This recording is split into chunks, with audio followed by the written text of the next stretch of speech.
Paz do Senhor, meus irmãos. Tudo bem com vocês? Aqui quem vos fala é o pastor Josley.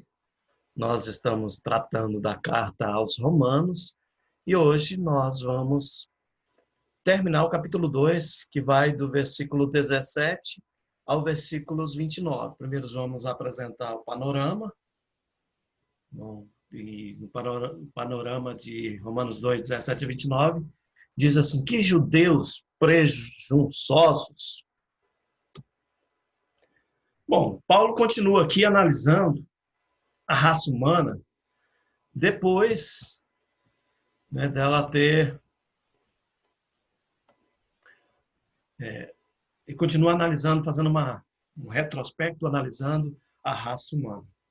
E depois de abordar os críticos moralistas, no capítulo 2, do versículo 1 a 16, nós vimos na aula anterior, que trata tanto de judeus como gentios, agora, daqui para frente, versículo 17 a 29, ele se dirige particularmente ao povo judeu, com sua confiança própria.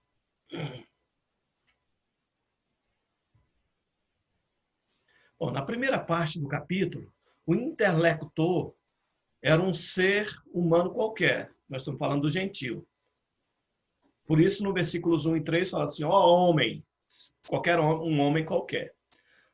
Mas nessa segunda parte, trata-se de um judeu. Porque aí, logo no versículo 17, ele fala assim: ora, você que leva o nome de judeus. Paulo está tratando agora especificamente para os judeus. E os judeus, eles se consideravam diferentes por eles terem recebido a graça, ou seja, a revelação de Deus. Deus revelou-se a este povo. E também nós temos que considerar a circuncisão, que é o sinal da aliança com Deus. Por esses dois fatores, a graça de Deus, a revelação de Deus, e o sinal da aliança através da circuncisão, esse povo, eles se consideravam diferentes dos outros povos. Esses três sinais para os judeus eram um sinal do maior de todos os privilégios e da escolha de Deus por eles. Mas a tais afirmações, o apóstolo Paulo retruca dissertando acerca da lei, nos versículos 17 a 24, e também da circuncisão, no versículos 25 a 29. E o apóstolo Paulo, ele insiste em dizer que nem a graça de Deus, ou a revelação de Deus, nem a circuncisão, garante aos judeus imunidade contra o julgamento divino. Com essas palavras, é como se ele pegasse o balão aqui, furasse o balão do orgulho e da presunção dos judeus. Paulo, meus irmãos, utiliza aqui 8 expressões verbais para descrever os diversos aspectos da presunção e da autopreparação e da autopercepção que os judeus tinham de si mesmos. Bom, em primeiro lugar, Paulo começa dizendo assim: você se diz judeu, ou seja, numa alusão ao orgulho que ostenta o respeitável título de povo escolhido. Em segundo lugar, Paulo diz: você que se apoia na lei que foi lhe dada no Sinai, achando que o fato de possuí-la é um escudo contra desastres, um escudo contra o julgamento eterno, um escudo contra a punição de Deus com relação aos pecados. Em terceiro lugar, Paulo continua dizendo: vocês se orgulham de Deus, versículo 17, demonstrando assim o orgulho dos judeus com respeito a quê? Ao seu monoteísmo, que eles criam em Jeová, no Deus Todo-Poderoso, e ao seu suposto monopólio de Deus, como se Deus pertencesse somente a eles. Você olha para o Antigo Testamento, né, você vê, né, um povo fechado. Você chega nos dias de Jesus, é um povo fechado, que não permite que a graça de Deus seja manifestada aos demais povos. Os discípulos mesmos do próprio Jesus, eles tiveram dificuldade, ao ponto de Jesus Cristo pegar um apóstolo, ou uma pessoa de fora, o apóstolo Paulo, para que pudesse levar essa graça, levar este evangelho para outras pessoas. Tanto que era fechado o povo judeu. Em quarto lugar, Paulo continua dizendo: vocês conhecem a vontade de Deus, e eu coloco aqui literalmente a vontade absoluta, perante a qual todas as outras vontades são relativas. Ou seja, o que mais importa para nós, meu Deus, é a vontade soberana de Deus, literalmente.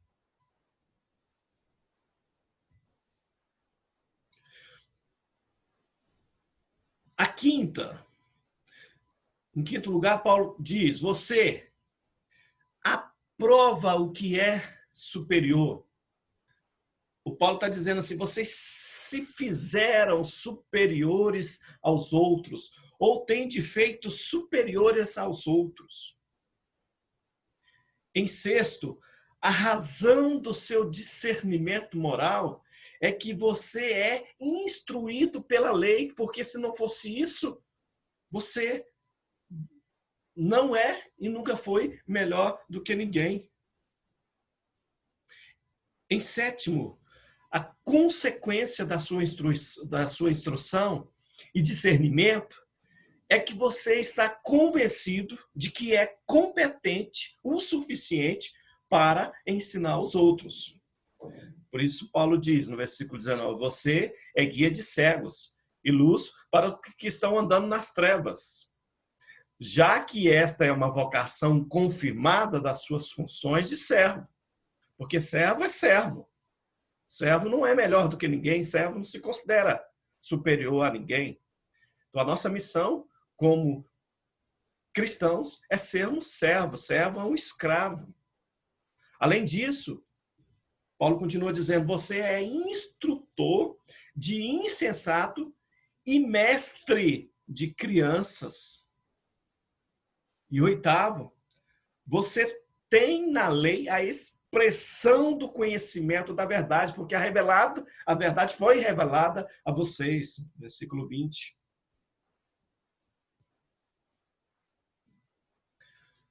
Bom, com essas 8 afirmações, Paulo faz uma descrição muito franca de como os judeus se conduzem em seu relacionamento ambíguo da lei. Sendo instruídos, eles instruem. Sendo ensinado, eles ensinam. É assim o entendimento deles sobre a lei. Porém, Paulo, ele faz uma virada de mesa em cima dos judeus, dizendo que eles não vivem de acordo com o conhecimento que possuem, porque foi-lhes revelado a palavra de Deus. Essa palavra aqui que eu estou mostrando para vocês, foi-lhe revelado a palavra. Eles tinham o conhecimento dela, só que eles não praticavam aquilo que eles pregavam e não viviam aquilo que eles ensinavam. E não era só na época deles, não. Nós, muitas vezes, hoje, né, nos encontramos nessa situação. Após essas afirmações feitas pelo apóstolo Paulo, ele faz 4 perguntas retóricas, no objetivo de chamar a atenção para a incoerência dos judeus. Vejamos.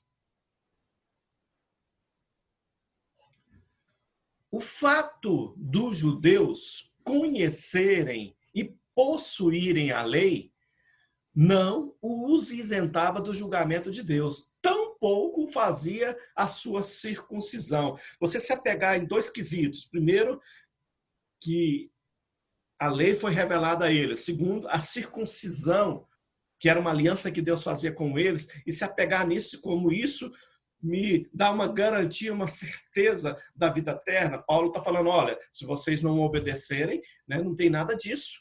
Então, apesar que a circuncisão era um sinal dado por Deus para selar a aliança de Deus com os judeus. Mas isso não implica que eles não, se eles desobedecessem, se eles não fizessem nada com Deus, eles não sofreriam castigo. A gente vê na história do Antigo Testamento aí, esse povo sendo levado aí por desobedecer a Deus, levado para outros países.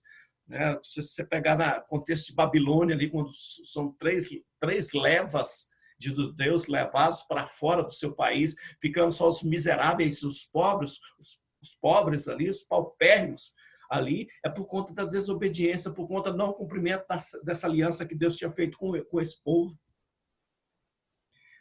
E por conta disso, os judeus, eles tinham uma confiança quase que supersticiosa no poder salvador de uma circuncisão.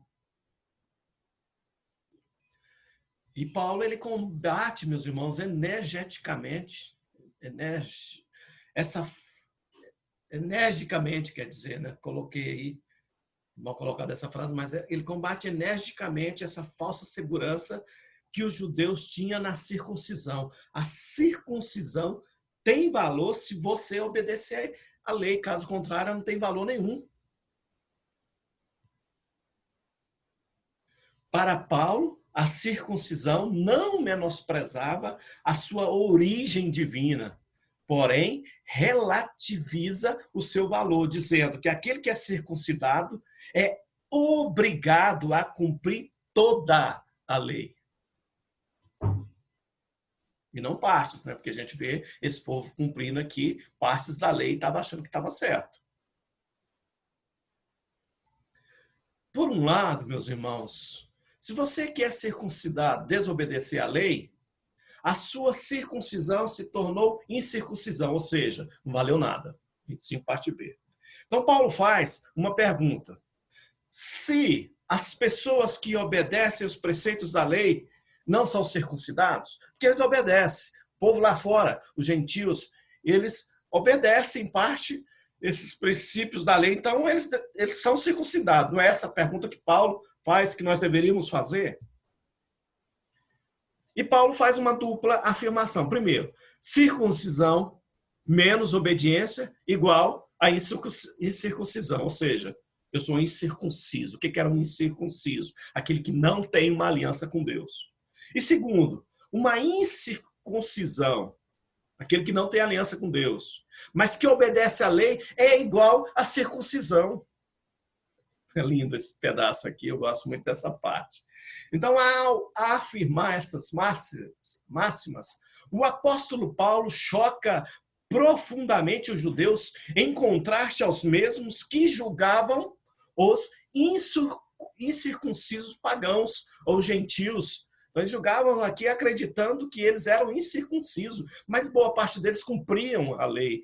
Então, Paulo está falando para eles, se eles cumprem a lei, eles são circuncisos. E você que é circuncidado, mas não cumpre a lei, você que é um incircunciso.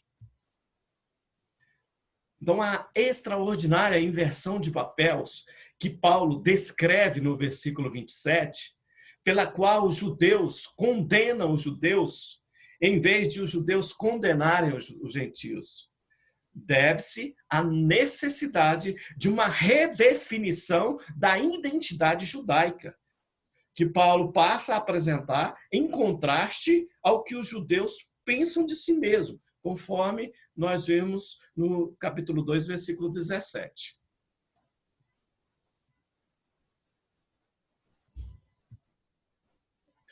Por um lado, se você que é circuncidado desobedecer à lei, a sua circuncisão se tornou incircuncisão. 25, versículo B, parte B. Paulo faz uma pergunta. Se as pessoas que obedecem os preceitos da lei não são circuncidados?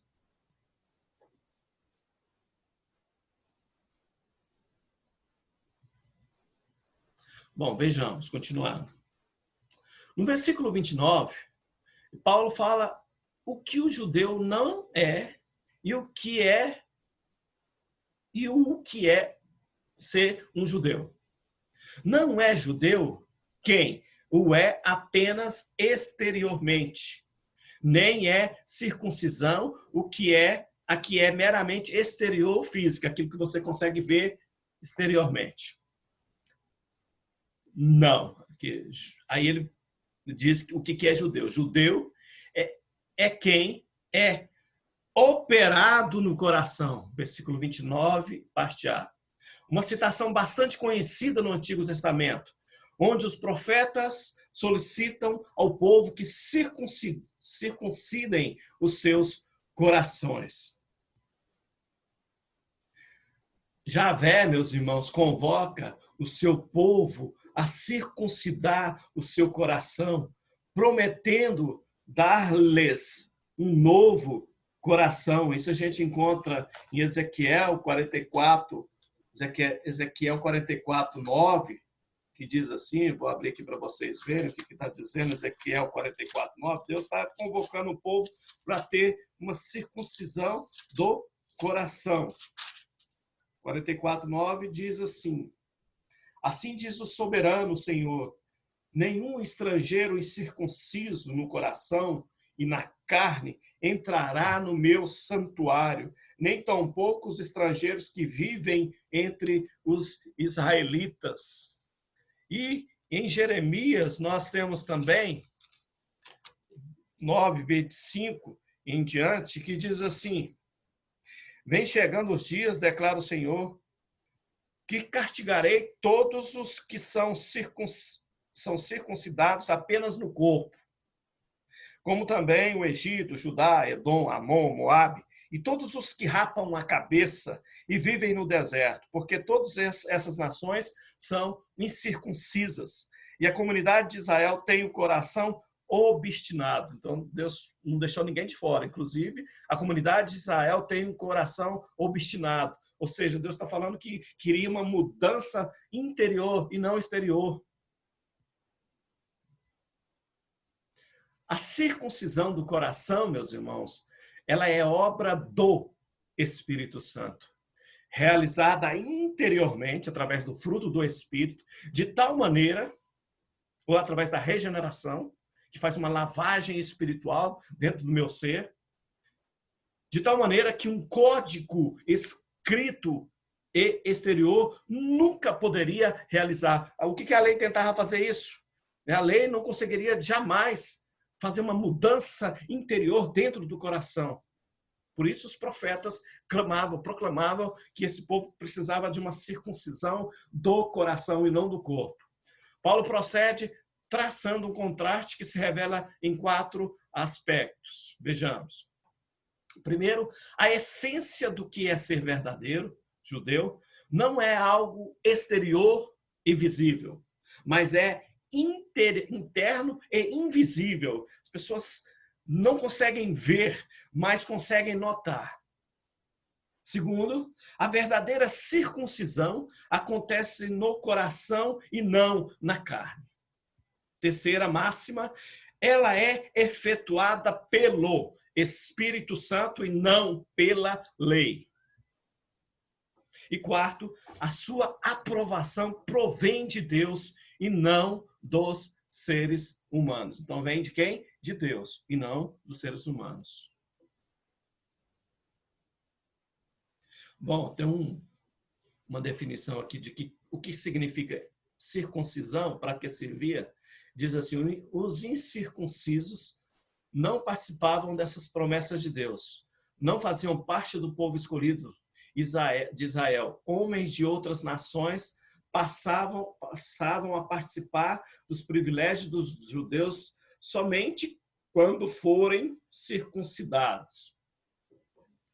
O ser humano sente-se muito bem com o que é exterior, visível, material e superficial.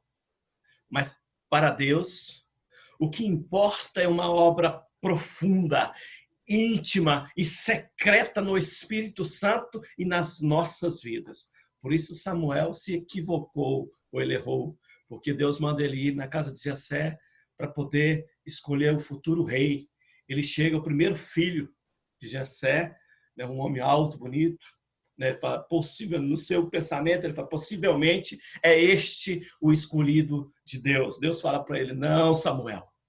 Deus não vê o exterior, Deus vê o interior das pessoas. Glória a Deus. Então, o verdadeiro cristão Assim como o verdadeiro judeu é verdadeiro no seu interior. E o verdadeiro batismo é assim como a verdadeira circuncisão. Está no coração e é efetuado pelo Espírito Santo de Deus. Aleluias. Bom, nós terminamos aí o capítulo 2. Nas próximas aulas a gente vai estar falando sobre o capítulo 3. São 16 capítulos, né? Carta de Romanos aí. Nós temos aí 16 capítulos, terminando com as saudações pessoais no capítulo 16. E nós estamos aqui preparando também alguns outros estudos aí para poder edificar a sua vida. Quem vos falou foi o pastor Josley. Nós estamos ministrando sobre o livro de John Stott. Sou professor do Seminário Evangélico da Igreja de Deus. Tenho bacharel em administração, bacharel em teologia e também estou fazendo mestrando em ministério. E amo a palavra de Deus. Gosto muito, né? Peço a Deus que me dê sabedoria todos os dias. Eu estou colocando esse material na minha página no YouTube. Gostaria de contar com você para poder se inscrever no meu canal, divulgar esse material e pedir para as pessoas também se inscreverem no meu canal. Tá bom, meus irmãos? Já coloquei lá no meu Face, no meu YouTube.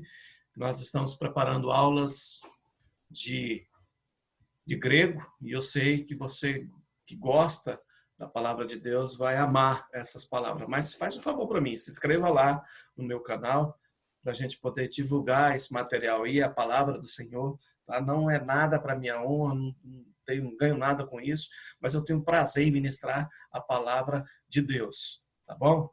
Fique com Deus, que Deus nos dê uma nova oportunidade de estarmos juntos. Em Cristo Jesus, nosso Senhor.